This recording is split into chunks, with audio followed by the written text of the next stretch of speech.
Now let us see what is indentation in Python. In the previous examples, whatever we have seen that when we are writing statements, like we have written here statement, if condition, then the next if condition we have, this is the if block. So if block contains this if, another if condition and the else condition. So the space whatever we are leaving before this if block, generally it is the tab space, equivalent space, and then further this inner if block has again been block is given indent which is more than whatever in the previous block. So with each level of indentation the indent get increases, and to denote that we have come out of the block, the indent is again shifted back.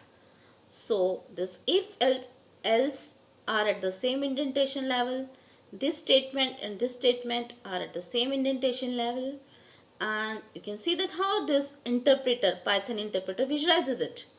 So the code one begins, if it has the same your indent level, we say the block is continuous. Then as soon as we get another indent level, we say new code block begins.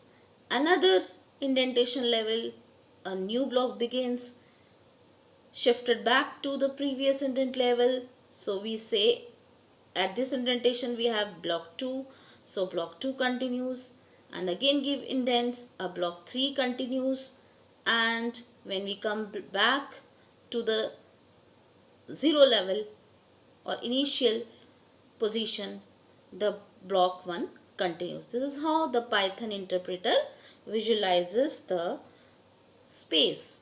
Now you can see that if block 1, the color combination, you can see this red color, dark red denotes block 1. There are on the same indent level, block 2 by this light brown color and block 3 by this light red color indication. So block level, each block level are at the same indent level. You can see this small example. If true, print true, and then next line, by mistake the user had entered a space, so we will get an error, indentation error, unexpected indent. If we remove this space, this error will get rectified. Further, you can see this, if a is equal to 5, again if a is greater than 10, a is equal to a plus 10. Now you can see that this if and this else are the same indentation level, matching indentation level. So we can understand that this else is part of this if, not part of this if. This is a simple if statement and this if has a else part over here. So we must understand that. Same way, we'll be learning about the different levels. This is a first level indentation, then you have a second level indentation, and code without indentation is different from this particular function. We'll be learning about function in class 12th. So different indentation levels are maintained, and the first indentation level is in define a function called foo.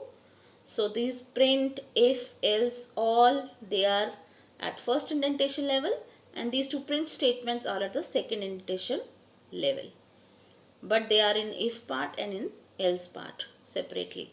And this particular statement, this is at the initial position, and this indentation belongs to the source file. So we must take care of indentation while writing the code, because a small indentation error can lead to altogether different output. Exploring further, we can see that we have a selection statement which is a nesting of if and else blocks. This is flowchart shows two level nesting. At level 1 we have this condition 1. If it holds true, at level 2 we have a condition 2, and if it holds false, then at level 2 we have condition 3. So if condition 1 holds true, then we'll check for condition 2. If condition 2 holds true, the activity 1 will get performed, but if it holds false, the activity 2 get performed. But at level 1 itself, if the condition holds false, we need to choose this alternative path, and we have to check for condition 3. The control will never go to the condition 2. So the activity 1 and 2 will never get executed if this condition holds false over here at level 1 itself. So if condition 3 get executed and it holds true, the activity 3 will get performed. Otherwise, the activity 4 will get performed, and finally the rest of the instruction will get executed. So we can have different nesting levels at each. It is not mandatory that each level we should have the if else part. Sometimes we may have else part, and sometimes we have if and else both parts. Like if in this one you can test expression. If it's false, another nested expression is evaluated. If it's true and if it false, both are true and false, both are taken care of. But in this case, when it is true, no further condition is there, and directly the body of it if get executed, and the statement just below the if get executed. We may have alternative paths and different type of flowcharts, different type of nestings can be there depending on the situation or depending on the things what we want to perform. Now you can think different nesting levels can be there. At level 1, if condition 1 is there, at level 2 condition 2 is there, at level 3 the condition 3 is there, and this is your if else thing. And then this if has this else part. Condition 2, if it holds true, then it will check for condition 3. Otherwise, if it holds false, statement 3 will execute it. And this if the outer if has this particular else as the else part. If condition 1 holds false, then the statement 4 get executed. So you can see here, we have previously seen the smallest of two numbers. Now we'll go about the greatest of three numbers. If we'll check for the first two numbers, if a is greater than b, if a is greater, we'll check whether it is greater than c or it is greater than b. Accordingly, we'll tell whether a is greater, c is greater, or b is greater. So we'll input three numbers. First we'll check a is greater than b or not. You can say a is greater only when it is also greater than c. So we nest the if block and we check that a is greater than c also or not. If we found that it's greater than c, then the greatest number is the a. If a is greater than b but it is not greater than c, so the c is the greatest number. Now if a itself is not greater than b, so definitely the greater number will be either b or c. So we'll compare b and c. If b is greater then the message b is greater printed, else the greatest number is c gets printed. This is how a nested if else works. You can see another. So nesting if else nesting can be done when condition 1 is false. You can this if else ladder can also be said to be a nested statements, as shown in this example, in which depending on the mark of the students, father give different remarks like keep it up, very good, you can do better, try to improve, and you really need to work hard. We will see one more example of nested if else. We'll take a number as input, int input, enter a number, we have already seen this example. If number is greater than 0, then we say print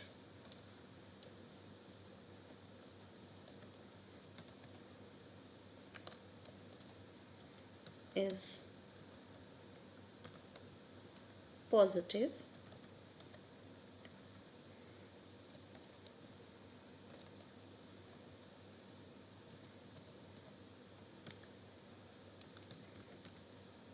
else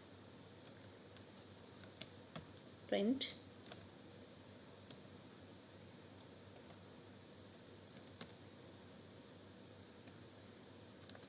num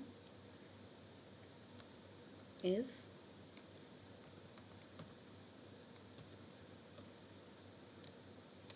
negative. What if I want to check further whether the positive number is a 2-digit positive number or not? So we further check that if num is greater than what? 11. Why 11? 9. If it is greater than 9, that means print num is 2-digit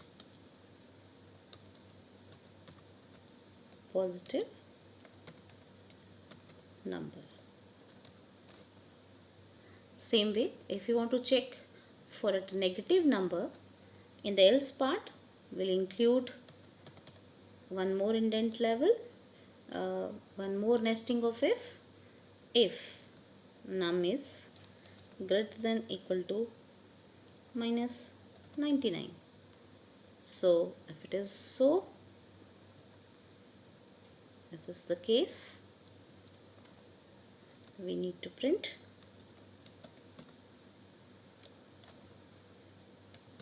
num is 2-digit negative number.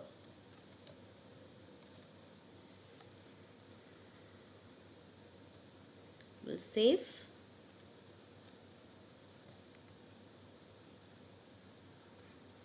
and now execute. Oh, I have not entered the codes, that's why this error is coming. File, save, execute again. So if I say number 55, 55 is positive and 55 is a 2-digit positive number. Let me execute once again. If it is, I am giving say minus 12 negative and a 2-digit negative number. So you have seen in this program we have nesting. We have this is the inner if and this is the outer if, and this else is part of this if part, and within else we again have nesting of if number is greater than minus 99, print number is a 2-digit negative number.